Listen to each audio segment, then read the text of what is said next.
When it comes to building AI agents in real world scenarios, like for example, a receptionist, it is important that we're adding the human touch that it needs. So for example, if I'm making a call to a doctor's office, then I would like the receptionist to remember what our last conversation was about, as well as my personal information.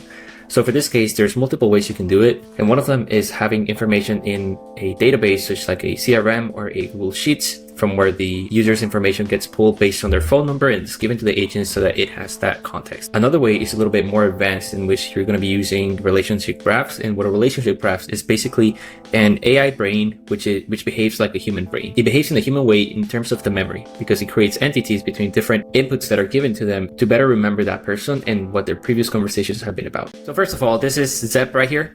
And I want to show you what a relationship graph looks like. So if I go into view graph, this is pretty much what it looks like. It is a brain that the agent has for itself. It's not native in Vapi or N8N. This is a third-party platform that takes care of doing that. And the way that it does it is by receiving the transcript of a conversation with different roles. So let's say you have the role of the user and the role of the assistant. In this case, the role of the assistant is going to be the agent that's calling through Vapi, and then the user is going to be the prospect. And so what's happening is the transcript is being converted into sort of like a chat history, and it's being inputted into here, which then creates this brain and relationship graphs, which is basically multiple relationships between different kinds of entities. So if we go up here into entity types, you can see that each color means a different thing. So let's say an activity or an assistant, an attraction. So this is just the example that Zep provides us when we first sign up into their platform. But if we look around and we, for example, click on umbrella, we see this small window pops up over here and it gives you like a summary of what it is.